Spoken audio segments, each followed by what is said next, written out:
Okay guys, pag-usapan naman natin ngayon ang malupit na usapan tungkol sa impeachment at hindi lang yung impeachment, yung nangyaring ruling ng Supreme Court tungkol sa impeachment. Dahil alam ko Ronald, marami sa ating mga kababayan, maraming tanong. Kasi sinasabi ng mga tao ngayon, hindi ka naman abogado, hindi ka pwede magsalita. Oo nga, hindi naman tayo learned eh. O hindi daw no? tayo, bakit? Mas magaling ka pa ba sa hukom natin na kino-question natin sila? Alam Correct. po nyo, ito lang babanggitin ko, pwede natin questionin ang ating Supreme Court dahil tao lang din sila at nagkakamali. At mismo sabi mo nga sa akin, Ronald, na at kahit yung ating former justices ay nagsalita na rin tungkol dito.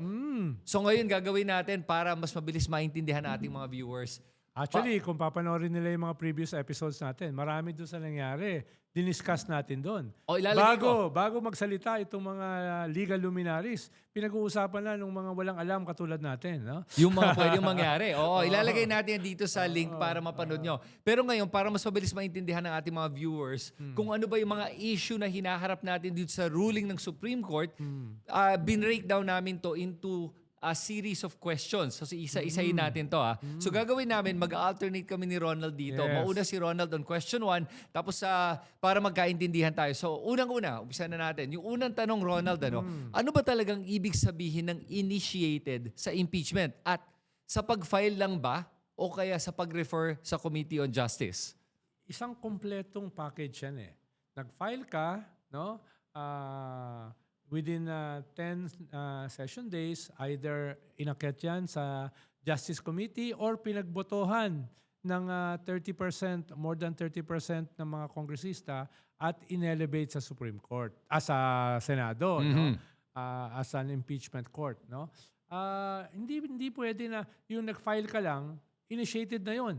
No? Kung hindi, kahit sino pwede mag-file, no? Tatambakan. Mismo yung mga akusado, mismo yung yung balak ma-impeach, ay pwedeng gawin ng mga kasama niya mag-file ng 100, 1,000 na mga kwan. Hindi ibig sabihin nun na initiated na. Ang initiated ay yung dumaan sa proseso ng Kongreso. Either pinasa sa Justice Committee tapos ibinalik sa plenary para pagbotohan ng 30%, more than 30%, or pinagbotohan ng 30% at inakyat na kaagad. Yeah. Ganun yung dalawang proseso. At meron diyang judicial precedence. No? Yes. Ibig sabihin, meron na diyang rules. No? May jurisprudence na dyan. No?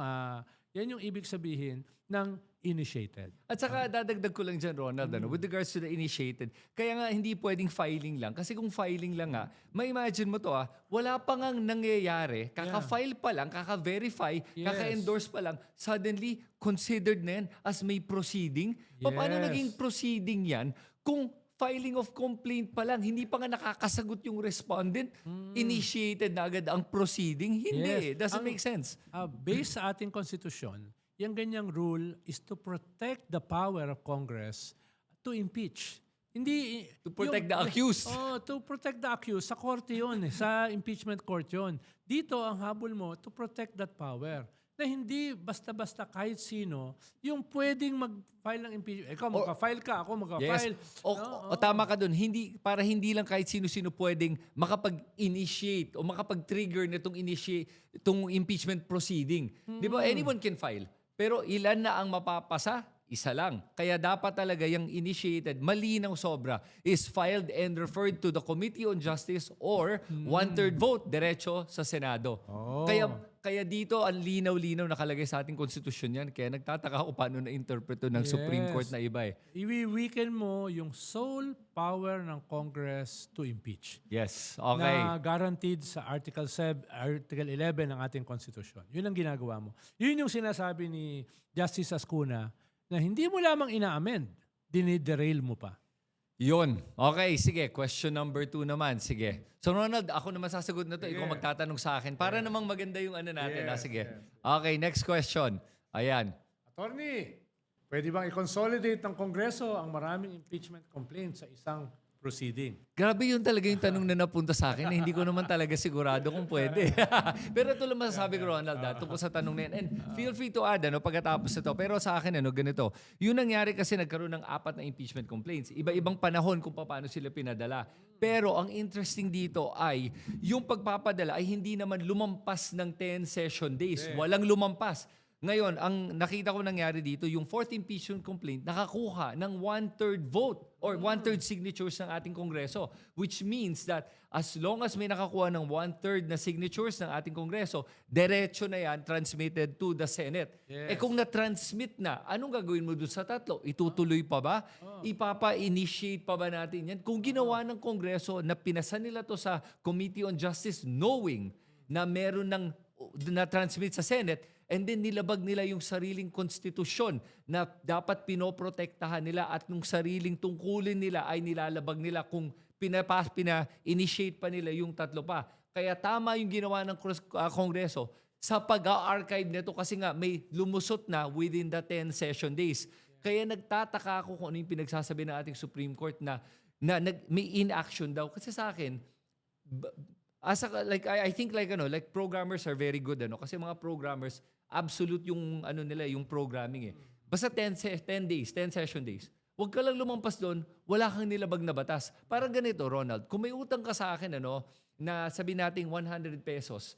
Sabi ko, Ronald, sige, bayaran mo ko in 30 days. Ngayon nalaman ko na meron ka na palang pambayad on the first day. Pero hindi mo ko binayaran. Binayaran mo ko on the 30th day. Nilabag mo ba yung usapan natin? Hindi. Dahil nakahabol ka sa 30 days. So, sabihin ko ba, Ronald, grabe yung inaction mo dahil alam ko nung day 1 may pambayad ka na pala. Pero hindi mo ko binayaran. Kakasuhan. Oo. At saka, labag yan sa konstitusyon natin. Kaya yan ay grave abuse of your discretion. Dapat ginawa mo na on day 1, may 100 pesos ka pambayad. Ganun yung nakita ko nangyari. Ngayon sa tanong ng consolidation, ipapasa ko kay Ronald. Ronald, pwede ba hindi? Well, practically kasi, yung fourth impeachment complaint, de facto, may kinuha na doon sa previous 3. No? May kinuha na article dito, may kinuha rito. Kaya de facto, hindi de jure, no? Hindi official. May de facto, may consolidation, may level ng consolidation. Ibig sabihin, pwedeng i-consolidate yung tatlo at mag-file ka ng bago. Right. No? Final mo. That's already a consolidation. No? Paano kasi yung bawat isa kasi may integrity yun eh. Diba? Final ko to, ito yung mga nag-file, yung final na sumunod, ito yung mga nag-file. Baka ayaw nila ipagalaw, diba? Unless pumayag sila, tingin ko pwede. Pero at the same time, Ronald, lang babanggitin ko, pag binasa mo naman yung Constitution, wala naman nakasabing hindi pwede. Oo nga. Kasi ang importante lang ay mapanagot ang opisyal na may ginawang kasalanan. At saka pumayag yung nag-file. At saka yun. Ikaw nag-file ng una, ako nag-file ng dalawa. Kausapin tayo ng ikatlo, pwede ba natin i-consolidate? No? Wala naman nagsasabing hindi pwede. Okay, sabihin ko okay, di okay. Oo. Pero kung halimbawa sabihin ko hindi pwede, di wag, taalis ka, di ba? Pero kahit sabihin mo namang hindi pwede, I can file my own complaint and still add all of it if I wanted. Wala correct. naman nagsasabi ng, hindi mo pwedeng isama yun dahil sinama na dun sa isa. Hindi, kaya nga sabi ko, de facto, yung fourth complaint Yun. ay may kinuha, may hinugot dun sa tatlong iba't ibang complaint. So it may not even be considered as consolidate. It could have been easily as, teka, totoo namang may kasalanan. Nasama ko talaga yun kasi ito talaga yung complaint namin lahat. Tama. Yun. So, okay, nasagot na natin. Third question, Ronald. Ako naman tatanungin kita. Kung umabot ba sa 1/3 ng pirmang isang complaint, automatic ba itong papasok sa Senado? Kahit na may naunang complaint. Parang nasagot na natin ito kanina. Hindi. Sagot nga natin kanina. Yan yung i-consider na impeachment complaint. Kung ano yung pumunta sa Justice Committee at pinagbotohan ng more than 1/3. Or nauna yung botohan. Diretso na yun. Hindi na yung dadaan sa Justice Committee. No? Initiated na yon. Sabi nga natin kanina, no? Initiated na yon. Kaya, yun yung kwan. Nasagot na natin kanina. Pero babagitin ko lang, idadagdag ko doon. Kasi ang pinaglalaban ng Supreme Court, o parang indirectly sinasabi nila na teka, paano yung nauna? Hindi kayo kumilos dun sa nauna. Technically kasi, yung mga nauna, pag matapos ang session ng Kongreso, no, ay i-consider na kasama sa bilang. Yun ang sinasabi ng Supreme Court. Ang problema ay may naunang pinadala sa Senate. Yun. Bago nag-end yung 10 session days. Bago nag-end yung session ng Congress ng 7 p.m. ay before 4 p.m.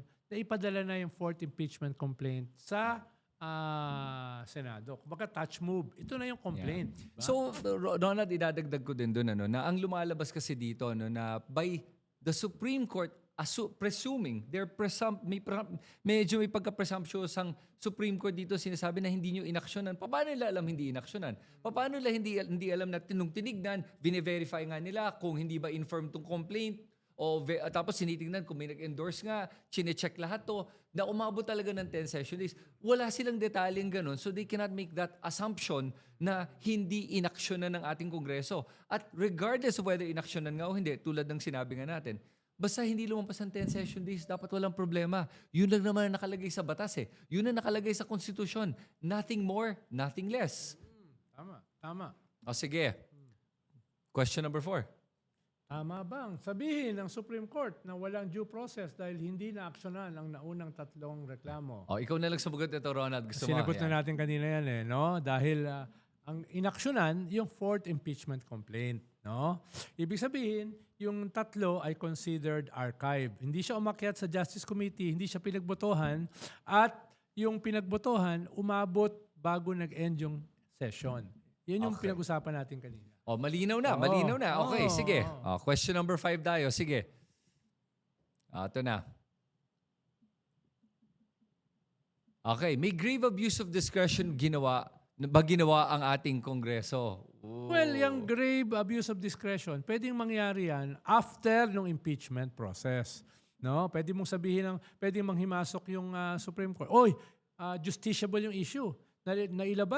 Nalabag yung ating konstitusyon. Hindi mo pwedeng gawin yan sa simula na ongoing na yung proseso, na convene na yung trial court ng Senado, ongoing na. Hindi pa nga nailalabas yung ebidensya, tapos haharangan mo. Magmumukhang sinasagip mo yung akusado. No? Wala pa namang grave abuse of discretion eh. Wala pa, hindi pa siya nangyayari. From my vantage point, hindi pa siya justiciable. Usually, dapat iiwas ka na manghimasok dyan dahil ikaw mismo is an impeachable person. Mhm. Diba? Kaya dapat mas circumspect ka dyan eh. Hindi ka dapat makikialam dyan. Yep. Unless talagang very grave yung abuse Well, ng discretion. No? Yun yung sinasabi natin. Dito, kailangan mo irespeto yung co-equal branch of Yes, government. I Kailangan mo agree. irespeto na ang sole na trabaho ng Kongreso is to impeach. Trabaho ng Senate is to convict or acquit. No? So, pabayaan mo munang umalagwa yan, tapos obserbahan mo, no? At saka ka magdesisyon. Kung may mag-file sa'yo na, uy, naabuso yung proseso. Na, hindi ngayon. yep. No? Hindi ngayon. No? Yun yung sinasabi ng mga legal luminaries. Wala pa eh. Wala pang grave abuse of discretion. Pero at the same time, ang sinasabi ng Supreme Court na grave abuse of discretion ay yung inaction nila sa 3 impeachment complaint. At sa pag hindi bigay ng due process kay Sara Duterte, yun daw yung grave abuse of discretion. Sabi nga ng PhilConsa at saka ng mga dating Chief Justice, kasama nga ng dating justices, no? Ang sinasabi nga nila dyan sa usapin na yan ay may jurisprudence. May Francisco versus Yes. Congress President. Meron ng rules dyan. Supreme Court mismo nag-affirm.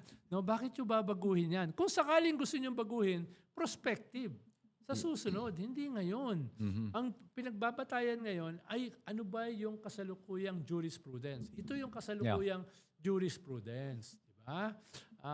Kung ano yung umakyat sa Justice Committee at pinagbotohan ng more than 1/3 ng Kongreso or nagbotohan ka agad at umakyat sa Senado, yun.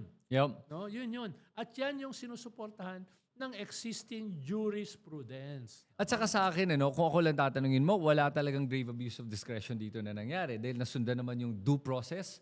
Nasundan talaga yun. Kasi remember that, that the Section 11, which is the accountability of public officials, sinundan nila lahat ng steps eh. Wala akong nakita ni isang step doon na hindi nasundan.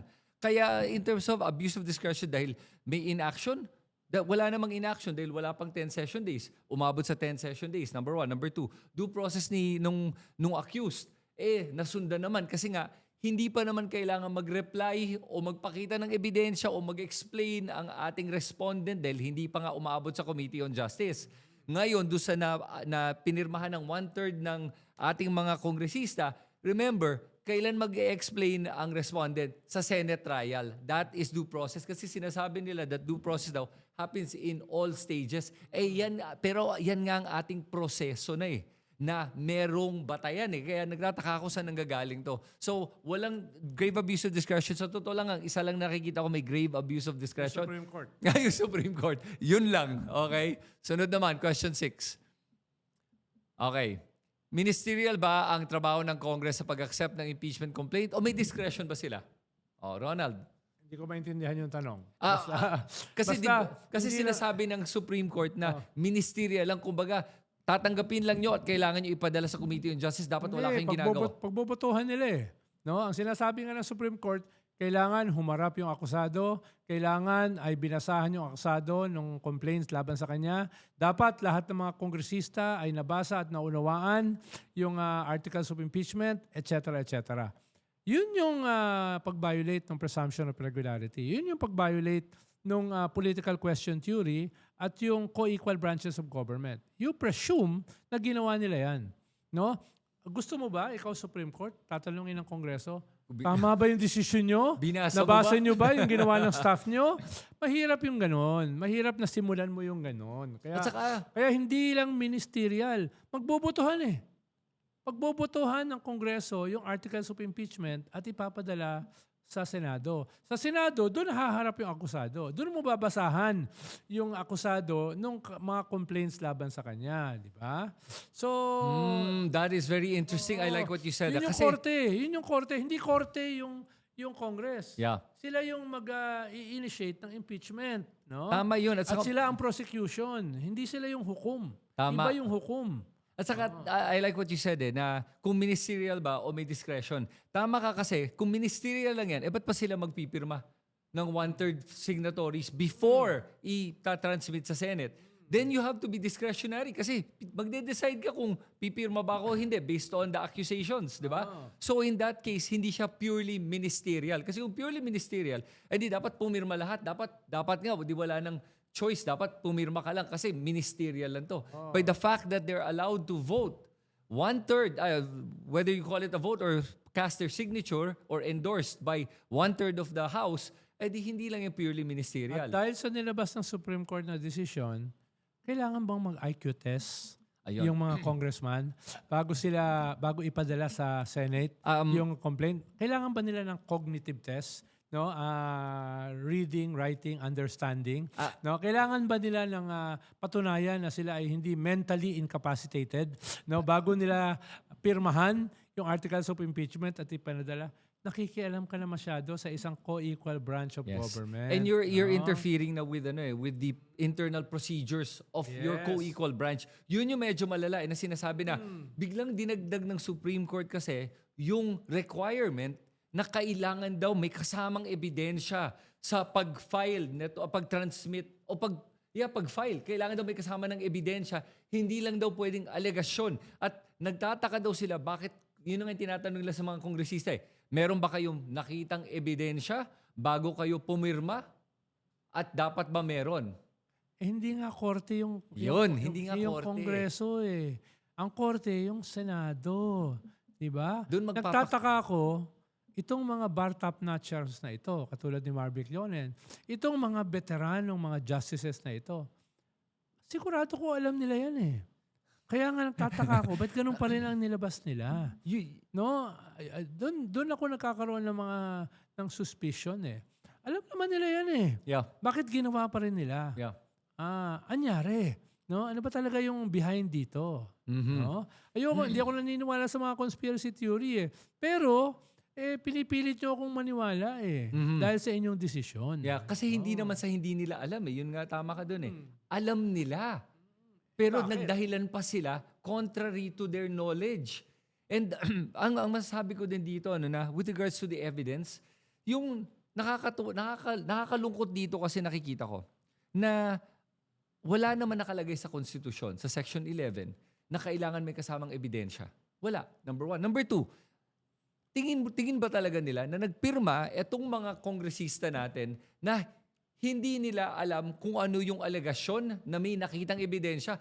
buong Pilipinas, tingin ko naman nakita natin na nagbanta sa buhay ng isang presidente, first lady at speaker of the house, itong vice-presidente na to. I think naman alam ng mga kongresista to nung sinabing, grave threat, pipirma ako dyan. Alam ng buong Pilipinas si Piatos. Oh, ayun, Mary Grace Piatos. Alam naman ng kongresista kasi nga sa public hearing ginawa to, pinanood ng buong Pilipinas to eh. Alam naman ng lahat na may nabigay na bribe na 50,000 na naka-envelope sa mga DepEd officials. Nakita ng buong mundo to, tapos sasabihin ng Supreme Court, meron ba kayo nakitang ebidensya? Kasi hindi pwedeng allegation lang. What? Pambihira naman, no? Diba? Yun na nga yan. Kaya nga, walang... Simple lang eh. Hindi sila yung korte. Yon. Okay, next question natin. Ronald. Nilabag ba ng Kongreso ang one-year bar rule kahit isang proceeding lang ang pinayagan nila? Sagot na natin. Sagot na Sige. rin natin. Hindi nilabag. Okay. Okay, Sige, Ronald, gusto mo mag-extrapolate ng konti lang para sa ating mga viewers? Well, nakailang paliwanag na tayo sa ilang tanong, lumabas na rin yan eh. No? Na ang Ilan ba? yung jurisprudence, yung existing jurisprudence dun sa Francisco versus Congress rule ay kung ano yung pumunta sa Justice Committee at pinagbotohan ng more than one-third ng mga kongresista at umakyat sa Senado, yun. No? Wala siyang nilabag. Ngayon, kung dalawa ang pinagbotohan, dalawa ang umakyat, may nilabag, di ba? Yep. Isa lang eh. Yep. Isa lang eh. At napaabot yan bago nagtapos yung session. Which means hindi na counted yung tatlo. Yon. No? Sinasabi kasi nila, kung walang ginawa, nag-end yung session, no, counted yung tatlo. Naipadala bago nag-end yung session eh. Yung fourth impeachment complaint. Kaya hindi nalabag. Hindi ko alam kung paano magbilang yung mga Supreme Court justices. No? I'm sure mas magaling sa akin sa mathematics yung mga yan. Mhm. So medyo alam naman nila kung anong nangyari. No? Yun. Kaya nagtataka pa rin ako bakit ganun pa rin ang kanilang desisyon. Sana magbago dito sa motion for reconsideration na ipepresenta ng Kongreso yung factual basis nung kanilang impeachment. Oras, araw, dami. Yep. Lalagay nila yan dyan. No? Ano yung kasalukuyang jurisprudence? No? Dahil nga, hindi prospective yung batas. Hindi siya retroactive. Yes. Prospective siya. And even then, whether it's prospective or retroactive, sa akin lang mali pa rin yung kanilang interpretasyon at sa akin lumalabas na gumagawa sila ng amendment nga sa konstitusyon at na hindi nila pwedeng ang gawin yun eh. At saka sa akin, ang pinaka-dangerous dito, dun sa constitutional, parang ginagawa ng constitutional amendment ay yung Article 11 kasi is for accountability of public officials. Hindi to protect public officials. By the amendments they're trying to insinuate as interpretations, mapoprotektahan ang mga gumagawa ng katiwalian at gumagawa ng pag-aabuso sa kanilang kapangyarihan. Yun ang nakakatakot dito. It goes against the very spirit of Article 11, which is accountability of public officials. Kaya nakakatakot itong ginagawa nila. And Parang tinapon na nila yung Article 11. parang sa hindi lang, dadagdag ko dito sa one-year rule na to. Hindi ibig sabihin naman, wala nakalagay doon na kung wari may 4 na impeachment complaints ka na dumaan, na ibig sabihin, wala dapat matutuloy. Walang nakalagay na ganun. Pag may lumampas, basta isa lang ang dumaan, maging proceeding, walang problema dapat. Kaya nagtataka ako kung ano yung mag-file ng 1,000. Oh, Kailangan ba aksyonan yung 999? hindi. Isa lamang yung aking pinadala sa Justice Committee? Isa lamang yung pinagbotohan? Oo, hindi naman pwede sabihin na, bakit di mo ginalaw yung 99? Hindi nga kasi nga infirmed o baka, dahil may isa na nga pumasa. Isa lang. Walang nilabag na one bar. Kaya nga the fact nga na sila nga yung ating kongreso nga ang nag-protect nung one impeachment proceeding per year na rule by only submitting one. Kaya yung Supreme Court ang nakakapagtaka yung decision nila. O sige, number 8. Okay. Ito. Nag-commit ba ng judicial overreach ang Supreme Court? Definitely. Dahil nga, hindi nirespeto yung existing jurisprudence. Dahil nga, ginagawang retroactive yung batas rather than prospective. Dahil nga, binayolate nila yung presumption of regularity. Dahil kine-question nila kung nabasa o naunawaan ng mga kongresista yung impeachment. Dahil nga, tinawid nila yung political question theory na sinasabi, hindi nyo trabaho yan. Trabaho yan ng mga kongresista. Yung policy, yung budget, yung political decision na sa kanila. Yep. No? At ginawa nila yon within their limits. No? Dahil nga, co-equal branch ito. Hindi mo ito pwedeng pagsabihan at baguhin yung mga rules Yep. in the middle ng isang proseso na nasimula na. Yep. Diba?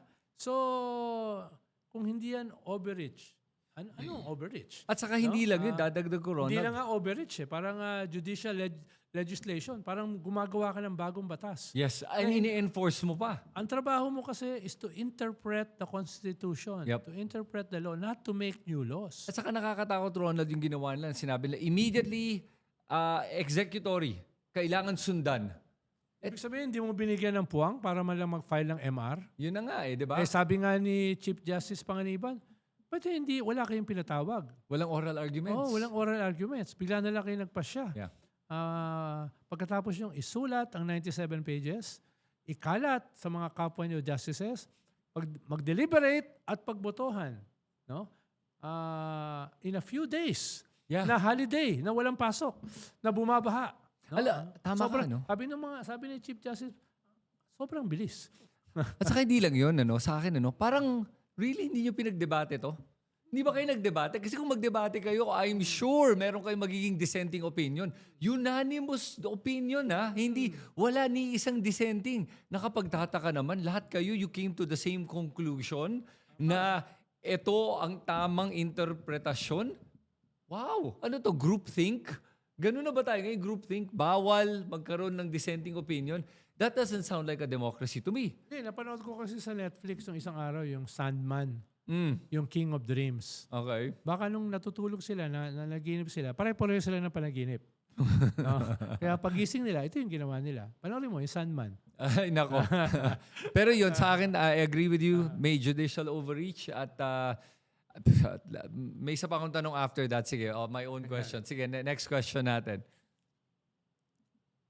Okay. Consistent ba ang ruling ng Supreme Court ngayon kumpara sa 2003 Francisco case? Definitely hindi. Dahil nga, hindi ka lang nag-judicial overreach, nagkuwang ka pa. Judicial legislation. No? At inuulit ko, ay ginawa mong retroactive rather than prospective. Mhm. No? Ako, from my vantage point, mali na nga yung pagbabagong ginawa mo dahil ginagawa mo almost impossible na mag-impeach eh. Yep. Na nung ginawa mo yung Yes. mga revision. Pero ipagpalagay na. Dapat yan sa susunod na impeachment. Hindi Yeah. dito sa current, no? Kaya talagang humiwalay siya doon sa kasalukuyang jurisprudence, which is the Francisco case. Pero they're allowed to do that naman, 'di ba? Ang tanong ko lang, paano kung ginamit ngayon ginamit tong 2025 interpretation in future cases? This is setting a bad precedent. Dalawa yung problema diyan eh. Una, ginawa mo ang retroactive Mhm. rather than prospective. Yung ikalawa, nilampasan mo yung limits mo, which is to interpret the Constitution. Yon, Not hindi to na lang change it. hindi na to interpretation dahil kung babaguhin mo yung Constitution, no, through amendments or charter change, Kongreso ang gagawa niyan. Tapos pagbobotohan niyan through a plebiscite Mhm. ng tao. Sobra ka naman Diyos. Alam ko, Diyos kayo ng Padre Faura. Pero sobra namang Diyos na kayo na yung nag-suggest ng amendments, kayo pa ang nagpasya.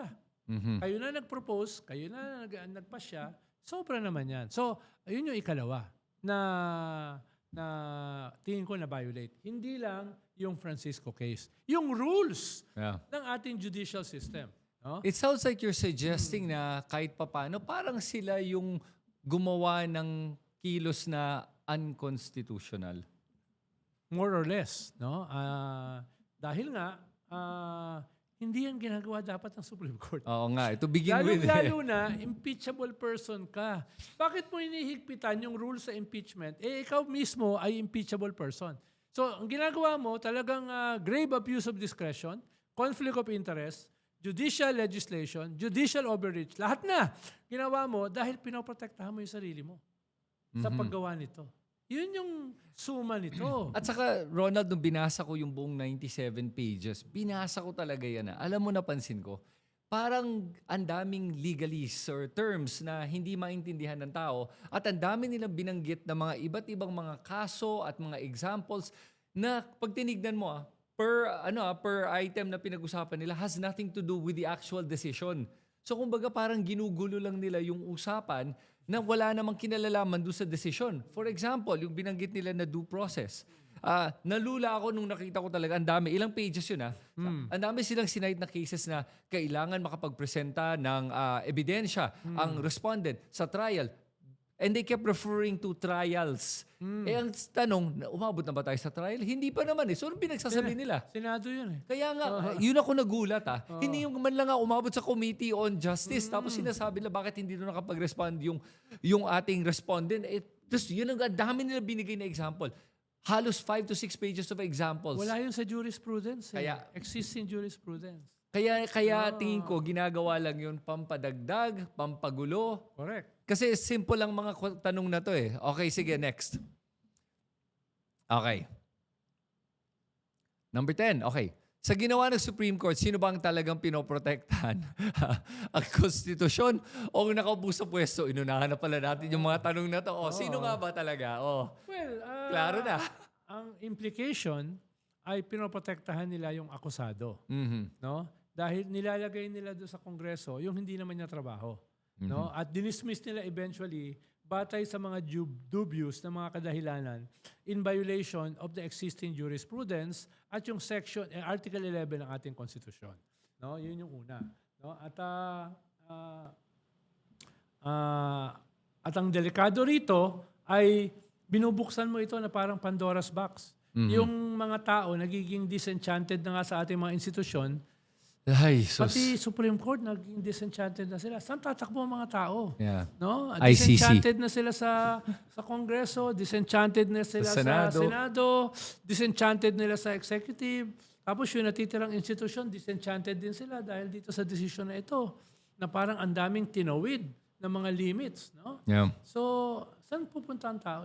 Ang nakakatakot dito ay ikaw na mismo ang nagkakreate na hindi lang constitutional crisis, a political crisis. No? Dahil alam mo naman, pag yung mga institusyon mo na mga hina na ay winasak mo pa, saan na pupunta ang mga tao? Diba?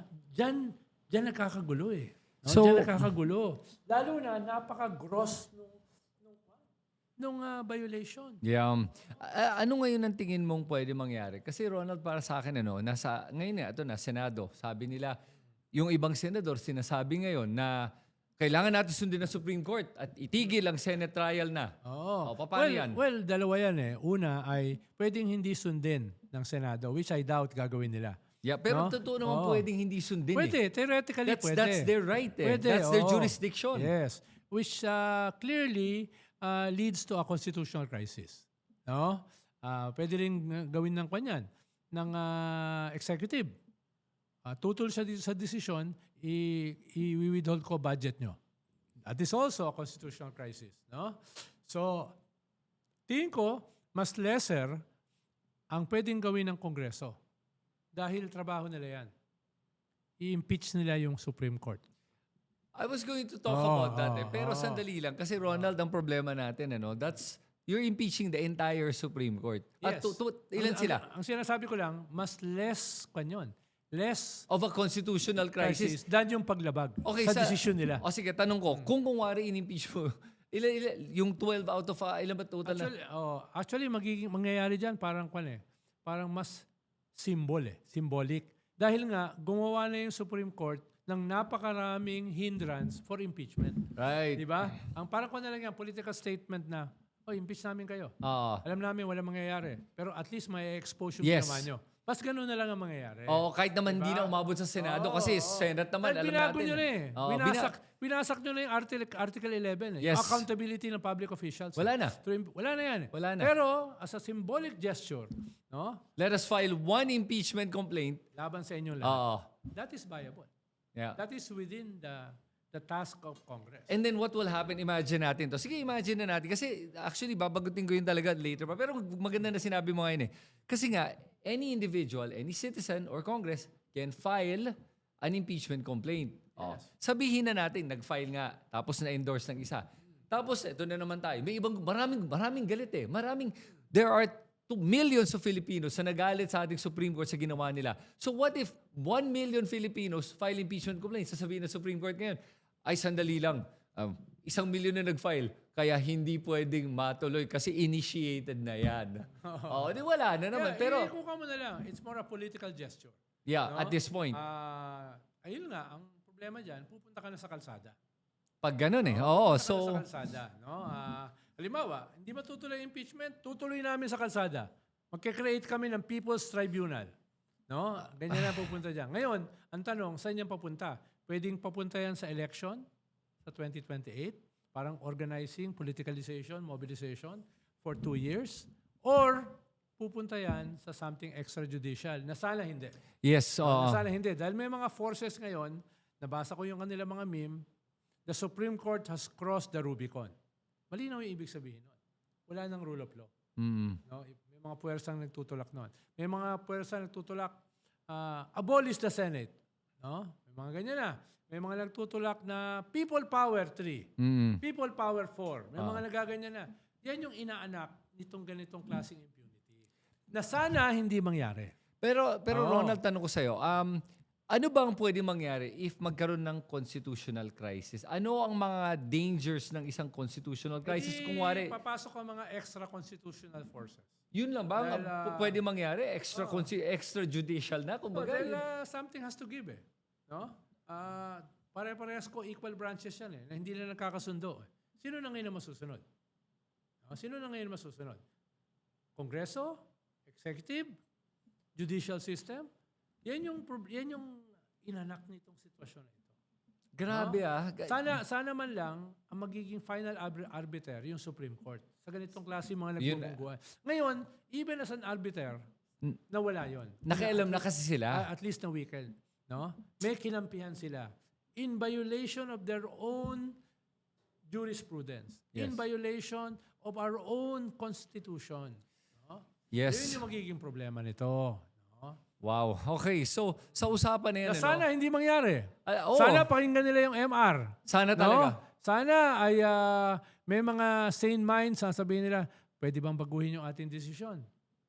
Pero ayun lang in all probability, hindi mangyayari. At ang tanong ko sa'yo, Ronald, kung sinasabing in all probability hindi nila babaguhin ang desisyon nila, bakit?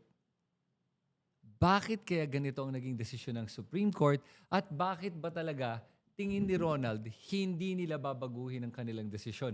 Yan ang gusto kong iwan at gusto nating iwan sa ating mga viewers ngayon. Pag-isipan natin yan kung bakit ba ito ginawa ng Supreme Court at ano ba talaga ang motibo nila dito. At hindi lang yun, pag-isipan na rin nyo kung tingin ba nyo tama ang ginawa ng ating Supreme Court o hindi at ano ang nararapat natin gawin bilang mamamayan moving forward. At sa ganun, sana matuto tayo dito. This is a good, educational para malaman ng lahat. At I encourage everyone, dahil dito nga, Ronald, napabasa ako ng ating konstitusyon. At na-realize ko nga na... Buti ka pa, makaramihan sa ating politiko na hindi nagbabasa ng konstitusyon. O yun na nga eh. So, pero alam mo, ang i-encourage ko lahat ng ating mga mamamayan na basahin ng konstitusyon. Dahil sa totoo lang, importante na malaman natin to. Tinuturo naman to sa, diba, sa ating mga eskwelahan, di ba? Required reading ba to sa ating eskwelahan? Hindi ko alam eh. Alam ko, nung high school, pinabasa sa amin yan. Pinabasa, Hindi ko alam sa college. Baka political science lamang ang nagbabasa. Sana talaga gawin to required reading at saka interpretations. Hindi lang siya kasi pirasong papel eh. Oo, hindi lang. At ito ang ating mga karapatan. Ito ang konstitusyon na para magkaroon tayo ng peace and order. Yan yung essence, yan yung social contract natin bilang isang lipunan, bilang isang bansa. Yes. Kaya mahalaga yan. Yan ay isang buhay na dokumento. Pwedeng baguhin yan. Pero dapat yung pagbabago niyan ay dadaan sa proseso. Hindi yan trabaho ng Supreme Court na baguhin. Trabaho nila i-interpret, not to change it. Yep. Pwedeng baguhin yan through a plebiscite upon the recommendation of Congress. Okay. And with that, guys, kayo, ano tingin nyo? Agree ba kayo sa amin ni Ronald o disagree? At sa mga nagdi-disagree, pwede bang give me a more nuanced argument. Wag lang yung sabihin mong hindi kami abogado, bobo ka kasi. Wag naman ganun. Kung talagang hindi kayo nag-agree, sulat nyo ang disagreement nyo punto por punto para malaman natin kung saan tayo hindi nagkakaintindihan. Isulat nyo lahat yan sa comment section sa ibaba. At pag nagugustuhan yung mga ganitong klaseng content, please don't forget to subscribe to my YouTube channel. And thank you, Ronald, again for coming to the show. Salamat. Anytime, Chris. At magkikita pa tayo muli. Salamat sa inyo lahat. Salamat.